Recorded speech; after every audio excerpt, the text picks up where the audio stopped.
What do you think is going to happen in January with Nutso 45? Remember above the rim? I remember about That's why I call him Nutso. no, Been playing that imaginary basketball for the last 4 years. oh man, it has been wild. I think he's going to announce that he's going to run in 2024. I think he's going to announce on inauguration day. He's an attention. He needs attention, and I also think he needs money.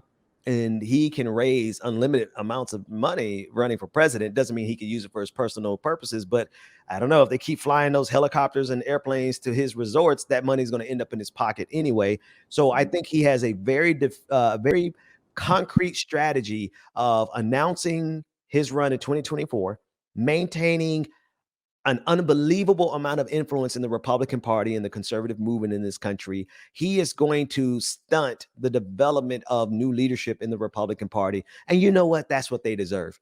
Because the Republicans are just as responsible for Donald Trump as Donald Trump. Republicans represent Trumpism. They should not get a free pass and be allowed to get off scot-free just because he leaves office. I hope that Donald Trump haunts them for the rest of his life and in his afterlife. Yo, I think he has one hell of a vault, because when I tell you he flips people, the people who were, what? I'm like, I want to know what he has in that vault on Lindsey Graham. Like he got the vote of all votes. When do you think he will stop this foolishness? Because every day he's still fighting for election fraud, right? When do you think that stops? When does he finally pick his face up off the floor and says, I'm done? So there's two answers to that question. One, once it becomes clear that he probably will be removed by the Secret Service, I think he'll go ahead and get out of there. Somebody out of the White House, one of the reporters, a woman journalist, actually asked a very straightforward question. I'm paraphrasing, but she basically said, "Are you telling us you're not going to leave?" And it resonated with him in the sense because he looked and he said, "Of course I'm going to leave." Now, between now and then, I think he's going to keep trying to overturn the results of the election, right? But to answer your question, when will he pick up and try to save face? I think once it becomes evident that the Secret Service is going to remove him if he doesn't. And then two, when is he going to let go of all of his shenanigans that he's playing on this country and politics and the Republican Party? Never. Until he dies. He's going to be the same Donald Trump all the way to his dying breath.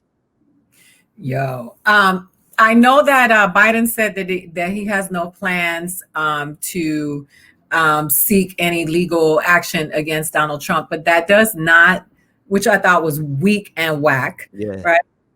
But that does not mean that local jurisdictions cannot come for Donald Trump. Do you see them going to jail? Do you think he's going to pardon himself and his family before he's out? Yeah, he's gonna pardon himself. Like, why would he not? I would. Like, I would never get in the kind of dumb shit trouble that he got into. But like, why would he not? Why would he leave office and expect people to not come after him? So it's in his best interest to go ahead and pardon himself and create a constitutional crisis or whatever that's going to be like. We've never seen it before. I kind of have it's kind of like driving by a car wreck and you just can't help but look at it. This twisted fascination with how far Donald Trump can actually push things without destroying our country. And I think that he's going to push the envelope both on overturning the results of the election as well as refusing. Not just refusing to concede, but also refusing to let go of power in this country, refusing to let go of influence in this country, no matter how devastating it is. He's going to continue. I wanted to just get a brief description of how you see what Donald Trump has done to the country in the last 4 years. Yeah. I get people all the time that are like, all the politicians are corrupt. The Democratic Party is just as bad. And I was like, yeah, but still, he took, Obama got a car with no gas and drove it for a couple more miles and got it to where it needed to go. Donald Trump took the car and ran it off the side of the road. He packed in as many people as he could and drove it off the cliff. What Donald Trump has done over the last 4 years, like it's we have been dealing with the level of trauma over the last 4 years that I don't think we're fully aware of, because not only the 270,000 people now who have died from COVID-19, those are real deaths. Those are real families that are mourning and grieving, and that is directly the result rather of Donald Trump's recklessness and downplaying it and not taking it seriously and politicizing it. So that's just one thing. But the other parts that we've been traumatized on are all the different ways that Donald Trump has just thrown mud every single day, all day long. Chaos. He has a chaos theory. It is impossible to keep up with all of his lies because he lies so much. It is impossible to keep up with all the damage that he's done because he's doing so much damage. And it's impossible to keep up with all the scandals because it's a never-ending cycle of scandals and crimes. And he knows that.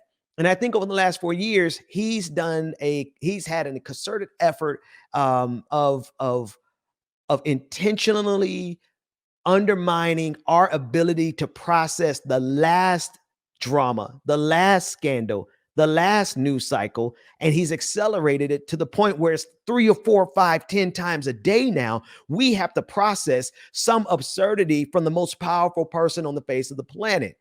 So I think what's going to end up happening, in addition to us trying to heal and recover from COVID-19, is that we're going to actually have to get used to not having every single day be batshit out of control because of Donald Trump constantly and relentlessly throwing scandals at us as a way of making himself Teflon Don.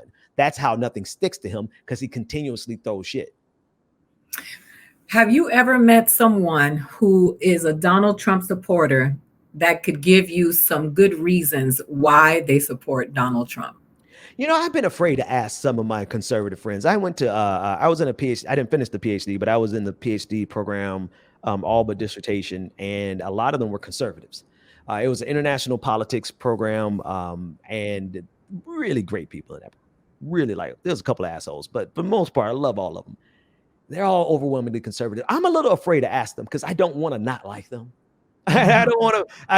So in terms of other conservatives, nobody's ever given me anything.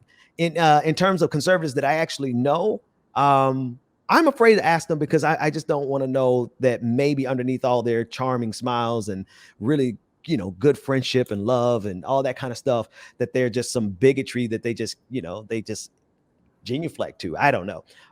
But I do know one time I did hear one person, conservative friend of mine, say that he was really more turned off by the gall of people telling him something he couldn't do, saying that you couldn't vote for Donald Trump, you couldn't vote for the Republican. He's like, how are you going to tell me what I can't do? He said, I'm more likely to do something just because you're trying to tell me what I can't do. That might be the only excuse that I've heard so far that I'm like, I don't agree with you, but I understand because I'm petty like that too. I know. I mean, I ask you that because I've been called a sellout because I voted for Biden. And because I voted for Biden doesn't mean that I support, I'm not a Biden fanatic, but I really felt like I had to vote for the lesser of two evils, right? Yeah. And that was just what it was at this time. But I have a conversation with someone who is a Trump supporter, and they said, do you really hate me for supporting Donald Trump? Like, can't you believe what you believe and me believe what I believe? And I'm like, yeah, but if what you believe is rooted in my oppression, that's it. I can't fuck with you, my G. Yeah. Listen, we can't be friends, and we can't be friends if what you believe is going to lead to my destruction. I got to get you first. You know what I mean? Like, how can you expect us to be friends when you actually will lead to my death if everything that you believe in is implemented and everything that you support is protected, right? We can't be friends. Now, we could be associates, and I could speak to you every 3 or 4 years. You know what I mean? Fine. That's fine. That's how, my friends from the PhD program who are conservatives, but I can't have anyone actively in my space on a regular basis who actually believes in policy that is detrimental to my life and the life of the people I love.